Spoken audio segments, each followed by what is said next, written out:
Bonjour à tous, ravi de vous retrouver à Alsace Matin, une demi-heure au cœur de vos préoccupations quotidiennes. Et par exemple, comment récupérer ses points sur son permis de conduire? C'est la question à laquelle nous allons essayer de répondre ce matin en compagnie de Céline Kastner. Bonjour Céline. Bonjour. Vous êtes juriste à l'Automobile Club Association. Comment et où retrouver ces fameux points? Combien ça peut nous coûter?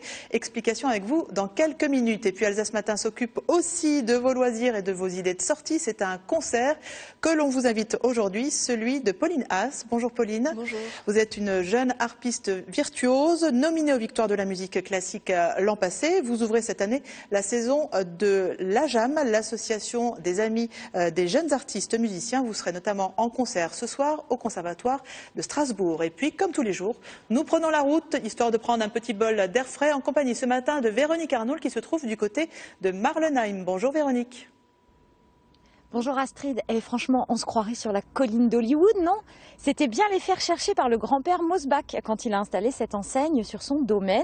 Ça tombe bien, ici à Marlenheim, la vigne, c'est la star. On est bien obligé de vous parler de vendange, non? Et en plus, on va profiter du beau soleil d'automne.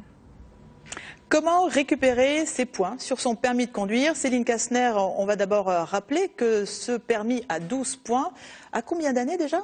Depuis 92, donc un peu plus de 20 ans maintenant. Ça a l'air de rien, mais ça passe. Ça passe. Alors il a été réformé déjà un certain nombre de fois.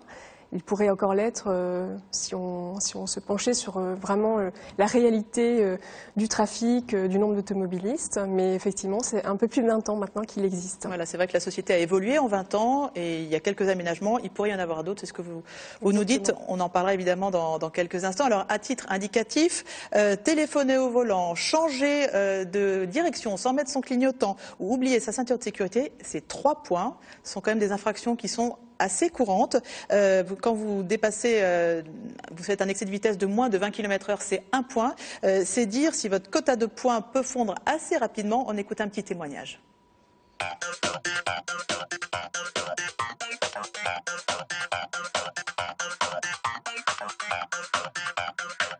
J'ai le permis depuis une trentaine d'années. Je roule en voiture, je roule en moto, parfois le week-end. Alors, je conduis beaucoup dans le cadre de ma profession. Je fais environ 50 000 km par an pour aller chez mes clients, pour me rendre à mon travail, pour aller à diverses formations, réunions, et ainsi de suite. J'essaye de respecter les limitations de vitesse, la réglementation en règle générale. Maintenant, il m'arrive, comme tout le monde, de dépasser ces limites. Je suis un premier stage il y a ça 3 ans parce que je n'avais plus que 3 points à mon permis de conduire et ce sont principalement des excès de vitesse. Alors un premier gros excès de vitesse en moto, bon celui-là on ne peut pas discuter, il est incontestable. Et puis ensuite c'est une succession de petits excès de vitesse. J'ai perdu comme ça mes points, par un point par-ci, un point par-là. Mais jamais d'alcool, jamais de feu rouge, jamais de stop. Je respecte plutôt les limitations de vitesse en ville. Mais voilà, c'est surtout l'excès de vitesse, mais parce que je suis un peu tête en l'air et je fais pas trop attention, je n'ai pas mon nez sur mon compteur et voilà. Voilà, témoignage classique, on s'y retrouve tous, hein. Ça peut aller assez vite, effectivement. Exactement. Quelles sont les infractions commises le plus communément qui font descendre ce quota de points? Très clairement, les excès de vitesse, comme le disait le monsieur dans le reportage, de moins de 20 km/h, alors en agglomération ou sur autoroute, sont très clairement les infractions qui ont généré le plus de retrait de points sur le dernier bilan qui a été publié. Donc ce sont des excès de vitesse effectivement qu'on doit prendre en considération, notamment dans sa dimension sécurité routière, mais ça veut aussi dire que les pertes de points ne concernent pas que des gens effectivement au fou du volant, qu'on ne retrouve pas clairement dans nos stages de récupération de points. Alors justement, ces stages de récupération de points, d'abord on décide de s'inscrire à quel moment? Alors, il est évidemment plus que conseillé de surveiller assidûment son capital points. Et ça, on fait comment? Où est-ce qu'on trouve le solde de nos points? Alors, lorsque vous commettez une infraction, l'information qui vous dit que vous avez perdu des points retrace votre solde.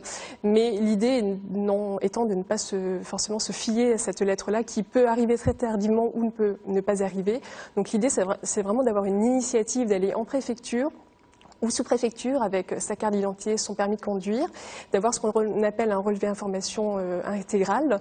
Et sur ce relevé-là, il y aura vos codes d'accès qui vous permettront ensuite de chez vous, via Internet, de consulter votre solde et de voir que si celui-ci est un petit peu fragilisé, de prendre la bonne décision, de récupérer des points et à cette occasion-là d'être sensibilisé à la sécurité routière. Alors, ces stages, on peut les faire dans plein d'endroits différents. Il y en a qui sont agréés, d'autres qui ne le sont pas. Comment est-ce qu'on distingue le bon grain de livret? Alors, dispenser des stages, c'est vraiment encadré par la loi, et heureusement. Donc, il existe auprès de toutes les préfectures des listes d'organismes agréés pour dispenser ces stages-là. Donc, c'est bien sûr vers ces entités-là qu'il va falloir se rapprocher et s'inscrire. Sachant qu'un stage, effectivement, dure 2 jours, un programme pédagogique extrêmement encadré, avec la présence d'un psychologue et d'un professionnel en matière de sécurité routière, et un contenu qui est vraiment encadré et élaboré. Et le coût de tout cela, est-ce qu'il est encadré aussi, celui-là? Il n'est pas encadré par la loi, en tous les cas, sur le marché. Assez concurrentiel, il faut le dire. On est quand même aux alentours de 230, 240 euros le stage. Alors, on peut trouver moins cher, mais ça veut dire que c'est moins bien, moins fiable? Alors, attention, effectivement, il peut y avoir des offres promotionnelles, notamment par rapport à des stages qui ne se remplissent pas trop bien, où on peut effectivement essayer d'avoir des stagiaires et pouvoir faire du coup le stage sans devoir l'annuler. Il y a aussi des possibilités de bénéficier d'offres particulières, notamment par exemple pour les adhérents de l'Automobile Club qui, en leur qualité d'adhérents, peuvent bénéficier de réductions ou de gratuité selon les conditions. Voilà, récupérer les points sur son permis, c'est pas encore votre souci, hein, Pauline Haas, vu que vous ne l'avez toujours pas. Non. Ou pas encore, plutôt. Pas encore, je n'ai pas encore passé, je n'ai pas encore raté, on va dire. Très bien. On va partir du côté de Marlenheim. Le dimanche 20 octobre, c'est la fête des vendanges à Marlenheim. Et d'ici là, il faut encore cueillir le raisin. C'est ce qu'a fait pour nous Véronique Arnoul, qui est allée à la rencontre de saisonniers au profil, vous allez le voir, plutôt varié. Astrid, il faut savoir qu'en Alsace, pendant les vendanges, 20 000 saisonniers sont réquisitionnés pour couper les grappes. Ici, sur le domaine Mosbach, il y en a 20, c'est déjà pas mal. Depuis le début de la semaine, ils se sont attaqués au pinot blanc et au chardonnay. Et là, ils attaquent la dernière parcelle. Il était temps qu'on arrive. Bonjour les saisonniers. Bonjour, bonjour. Bon alors Gérard, moi je viens vous voir parce que vous êtes en retraite depuis 6 ans. Oui. Et voilà, l'idée c'est que vous bossez quand même, vous faites les vendanges. Alors pourquoi ? Bah justement, parce que ça me fait sortir, vu le beau temps et tout, une belle journée C'est vrai. d'automne. Qu'est-ce que vous voulez de plus? Une équipe agréable. Ça va, c'est sympa, vous discutez, vous avez le temps? Il n'y a pas de souci. Hein. On ne dirait pas qu'il y a des gens de 40 ou de 20 ou de 60, il n'y a aucune différence. Non mais il paraît qu'il y a même pas mal de retraités en Alsace qui bossent. Hein. Oui, mais justement, parce que je pense qu'il y en a d'autres qui ne veulent pas le faire. C'est pour ça qu'on les sollicite. Ou alors vous ennuyez sinon? Non, pas trop, pas trop. Ne vous inquiétez pas pour moi. Bon, je m'inquiète pas. Je vais sortir, Alors... j'ai mes potes. Hein, ouais, ça je ne m'inquiète pas du tout pour vous Gérard. Et alors apparemment, vous donnez des conseils à la petite nouvelle. Marina, bonjour. Bonjour. Alors quelle idée de venir faire les vendanges? Bah, il fallait gagner un peu de sous avant la rentrée universitaire. Qu'est-ce que vous allez faire alors cette année? Voilà, en l'occurrence, j'ai arrêté la fac pour commencer le conservatoire de Strasbourg en classe d'art dramatique. Ah, peut-être future star. Et alors les vendanges, pas trop fatigant? Bah, aujourd'hui ça va parce que c'est le dernier jour et que j'ai pris un peu le pli, mais les premiers jours j'avais un petit peu des courbatures, etc. Donc c'était un peu plus difficile, mais voilà, ça se passe très bien. Bon, moi je peux pas vous aider, je suis désolée, peut-être l'an prochain, mais là j'ai une mission, c'est suivre la route de ces grappes. Voilà, le raisin arrive ici dans des cuves ou des bottiches, il va être pesé. C'est une spécificité du crément. Alors je vais retrouver Paul, bonjour. Avec votre frère, vous dirigez la maison Mosbach. Alors pourquoi faut-il que pour le crément ce soit pesé? Expliquez-moi. Bonjour Véronique. Donc tout le raisin est pesé, les cuves sont remplies à 2/3, ce qui représente environ 100 kg de raisin. Mais elles sont vérifiées et vont passer après sur le pressoir. Donc ça va être monté par la sauterelle sur les pressoirs, et des pressoirs, le jus va s'écouler et il va rester dans une cuverie environ 24 heures pour ce qu'on appelle le débourbage. Puis les jus clairs vont être pompés dans les fûts en bois où ils vont faire leur fermentation. Ouh là là, bah alors ça c'est une belle explication. J'espère que vous avez pris des notes. Et alors en tout cas, il y a combien de bouteilles qui vont sortir de crément? Ben, notre maison, on fait environ 25 000 bouteilles de crément que vous trouverez sur les différentes tables, que ce soit en Alsace ou sur le reste de la France ou carrément en Europe. Hein. Alors si vous croisez une de ces bouteilles sur une table, ayez une petite pensée pour Gérard et Marina qui ont contribué à l'élaboration de ce crément. C'est quand même la moindre des choses, non? Oui. Voilà, Alsace Matin s'occupe de votre permis de conduire. Alsace Matin s'occupe aussi de vos idées de sortie. Que faites-vous ce soir? Eh bien, vous pourriez, par exemple, aller au Conservatoire de Strasbourg. C'est là que Pauline Haas jouera ce soir. Vous faites l'ouverture de la nouvelle saison de l'AJAM, l'association des jeunes amis des artistes musiciens. J'espère que je l'ai dit dans le bon sens. Tout à fait. Ah, ouf. Pauline Haas, vous ne vous en souvenez peut-être pas, mais c'est une jeune virtuose harpiste reconnue, j'allais dire presque dans le monde entier maintenant, puisque vous avez été nominée aux Victoires de la musique classique l'année dernière. Quel est le programme que vous nous concoctez pour ce soir? Alors c'est un programme qui me tient très très à cœur, parce que c'est un programme qui est composé de quasiment que des œuvres de ma composition. Donc déjà, c'est toujours très émouvant de jouer à domicile, un petit peu, parce qu'il y a tous les gens qui vous ont vu à vos débuts. Donc là, ça va être une première, une création de toutes mes œuvres. Et donc c'est très émouvant. Et puis j'ai essayé de faire des liens entre certaines transcriptions d'œuvres classiques. Voilà, on entendra du Bach, du Debussy, aussi, du Mendelssohn voilà, que vous avez transcrit. Tout à fait, et qui feront en fait une espèce de pont entre mes différentes influences. Donc le but, c'est aussi de plaire à différents publics, mêler aussi un petit de peu mêler les arts, mes goûts, aussi. Mais aussi des gens qui n'auraient pas forcément été écoutés du Bach, mais qui vont être plus intéressés par la chanson et qui vont découvrir aussi des œuvres classiques, et le contraire. C'est un petit peu voilà, alors évidemment, on voit votre magnifique harpe de concert que vous avez eu la gentillesse de nous emmener. Pas sur votre vélo, j'imagine, vu la taille de l'engin. On a surtout envie de vous entendre jouer et chanter. C'est ce que vous faites dans l'extrait qu'on va vous faire écouter. Ça s'appelle Volveran, c'est une de vos créations. Oui.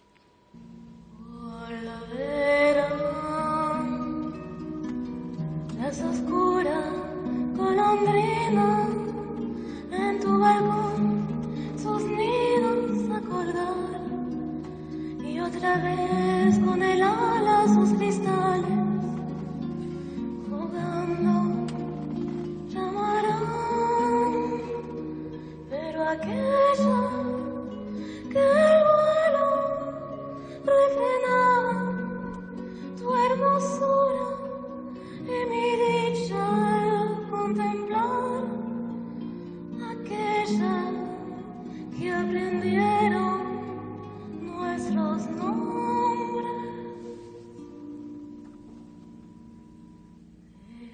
Voilà, Céline Kastner, peut-être un petit mot sur ce que vous ressentez quand vous entendez ce genre de musique? Je trouve ça extrêmement délicat et beau. Voilà, et reposant, oui. Et reposant. Alors, ce qu'il faut dire quand même, c'est que le poème, la chanson, n'est pas de votre plume. Non. C'est un poète espagnol, du romantisme espagnol, qui s'appelle Gustavo Adolfo Bécquer.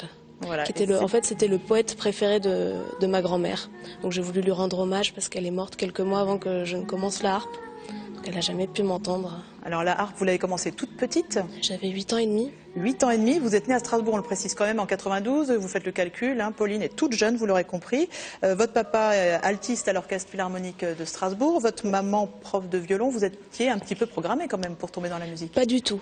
Pas du tout, parce que j'ai des parents qui voulaient absolument pas que je fasse de la musique par obligation. Donc ils m'ont ouverte petite à plein de choses, beaucoup d'art en fait. Ils m'amenaient beaucoup au musée, j'ai fait de la danse, on allait beaucoup dans la nature.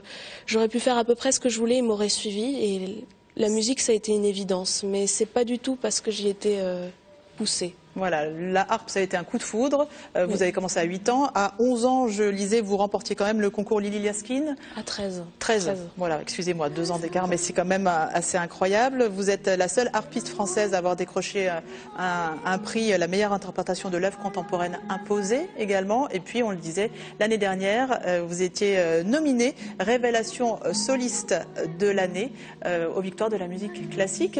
Pauline Lavoie et Juliette Rocher, vous avez rencontré juste avant cette fameuse soirée. Le temps passa. Et une nuit, une grande tempête... Des enfants en guise de public et pourtant, à 19 ans, Paulina s'est déjà habituée des concerts aux 4 coins du monde et nommée aux Victoires de la musique classique. On aurait aussi bien pu la voir avec un orchestre philharmonique, mais non, ce sera avec une conteuse devant des enfants de Mindolsheim. Elle est comme ça, Pauline. En fait, elle est venue voir un autre conte avec un autre musicien et elle a tout de suite dit « Ah, moi j'aimerais bien, ça serait super ». J'ai tout de suite senti chez Pauline beaucoup à la fois d'assurance, de liberté et après, c'est vrai que les premières répétitions, ça allait très vite. Entre deux représentations, Pauline s'est réinstallée chez ses parents. Retour dans la chambre d'enfant pour une jeune fille qui a grandi vite. La harpe, elle l'a choisie elle-même à 8 ans, puis tout s'est enchaîné. Première du prestigieux concours Lily Esquine à 13 ans, admise au Conservatoire national supérieur de Paris à 15, et aujourd'hui, professionnelle. J'ai eu une période où je travaillais beaucoup tous les jours, c'était hors de question d'avoir un jour de pause. Puis j'ai appris très vite que mon corps n'allait pas résister, en fait j'ai compris, j'ai appris à m'écouter. Pauline dit que la harpe est un instrument vivant venu d'un autre temps. Elle dit que le harpiste, plus que tout autre musicien, crée le son. Pas étonnant finalement, sa nomination aux Victoires de la musique classique. C'est toujours émouvant de savoir qu'on a un parcours qui a été reconnu. Après c'est aussi, moi je le vois plus comme quelque chose d'avenir, c'est une confiance qu'on place en moi.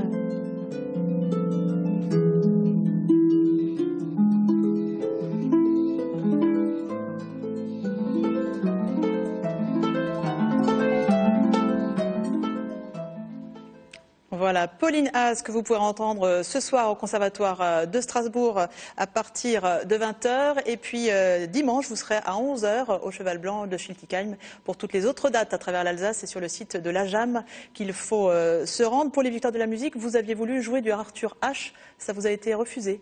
Oui, tout à fait. En fait, mon compagnon a beaucoup tourné avec lui il y a une vingtaine d'années et je l'avais rencontré, je lui avais proposé parce que je voulais justement amener un nouveau public. C'est vrai que l'audience des Victoires a tendance à s'écrouler d'année en année et même des jeunes musiciens classiques n'ont pas forcément envie de regarder la cérémonie. Donc je voulais amener quelque chose de nouveau et puis on m'a dit non, on va faire fuir l'audience, c'est pas possible. Bon, donc il y a encore des cloisons à pousser un petit peu. C'est votre travail, vous êtes jeune, vous avez tout l'avenir devant vous. On repart du côté de Marlenheim. Véronique Arnould a trouvé une adresse pour les grands bricoleurs de voitures dont je ne fais pas encore partie, mais qui sait, vous allez voir. Astrid, j'ai trouvé une bonne adresse à Marlenheim. Je ne sais pas si vous êtes bricoleuse, mais ici, on se remonte les manches. Ici, on répare soi-même sa voiture. Ça s'appelle un self-garage. On loue un pont, 15 € de l'heure. Et c'est parti, les mains dans le cambouis. Guillaume, bonjour. Bonjour. Je peux vous embêter 2 secondes? Il n'y a pas de problème. Bon, vous êtes client, vous n'êtes pas garagiste. Qu'est-ce que vous faites là? Je fais une vidange, tout simplement. Tout simplement, c'est assez facile finalement? Oui, finalement, oui. Avec les aides, les explications, on y arrive facilement en fait. Alors vous venez ici pour économiser? Tout à fait. Pour économiser. On peut vous regarder. Est-ce que vous allez réussir à répondre en même temps? Je pense. Non mais c'est vrai, c'est un souci d'économie? C'est un souci d'économie et aussi, surtout, parce que à la base, je suis, on va dire, passionné d'automobile. Et finalement, ça me plaît de faire des réparations comme ça, pour surtout à moindre frais, effectivement, aussi. Et ouais, effectivement. Vous avez réussi à faire beaucoup de choses sur votre voiture? J'ai fait le volant moteur, l'embrayage, le turbo, les injecteurs, enfin voilà. Bon, vous y connaissez quand même bien, ce qui n'est pas le cas de tous les clients, mais pour ça, il y a donc Thierry. Bonjour. Bonjour. Vous êtes le garagiste, c'est vous qui avez monté ce garage ici. C'est le seul self-garage du Grand Est, en gros, quoi. Tout à fait, oui. Alors, les clients viennent de loin? De très loin, oui. Il y en a qui viennent de Metz, de Moselle, du territoire de Belfort. Ils viennent un peu de tout le secteur est de la France, quoi. Et vous êtes là pour les aider? Les conseils sont gratuits? Sont totalement gratuits. Je suis là pour les guider, en fait, dans les réparations. Et ensuite, s'ils ont vraiment besoin de plus de conseils, mais de coups de main, là, ça devient payant? Ça devient payant, on met la main à la pâte et puis on fait à la place du client, en fait. Et ça plaît autant parce que ça permet vraiment d'économiser beaucoup? Ça permet d'économiser beaucoup et en plus, on apprend énormément de choses sur son véhicule. Et puis, quand on est en panne, ou jour on est en panne, on est un peu moins démunis, en fait. Oui. Et puis moins étonné quand on voit les factures chez le garagiste. Bon, bah, vous voyez Astrid, hein. Vous pouvez enfin ressortir votre Buick années 61 si vous en avez une et vous pourrez la réparer vous-même. C'est une bonne nouvelle, non? Vous n'en avez pas de Buick, hein? Non, je le savais.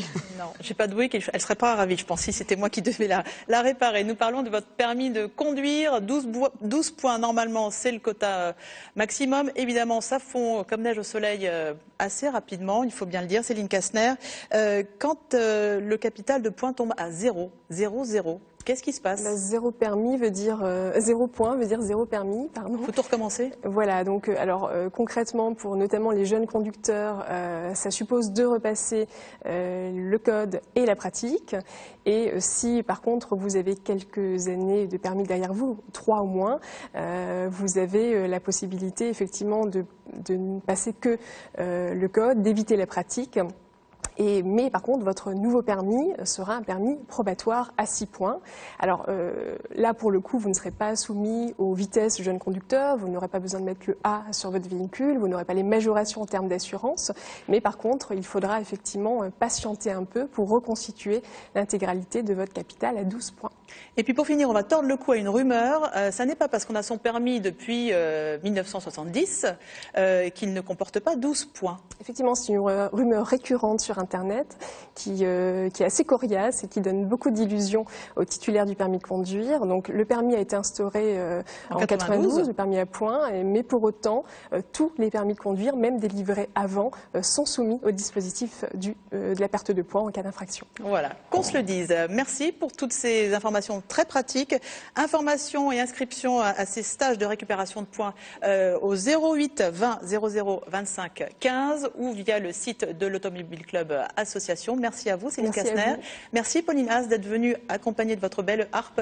Et rendez-vous ce soir au Conservatoire de Strasbourg à 20h. Belle journée à toutes les deux. Tout de suite, les informations régionales. Et on se retrouve quant à nous demain en direct à 10h10 avec Sébastien Isotto. Bonne journée.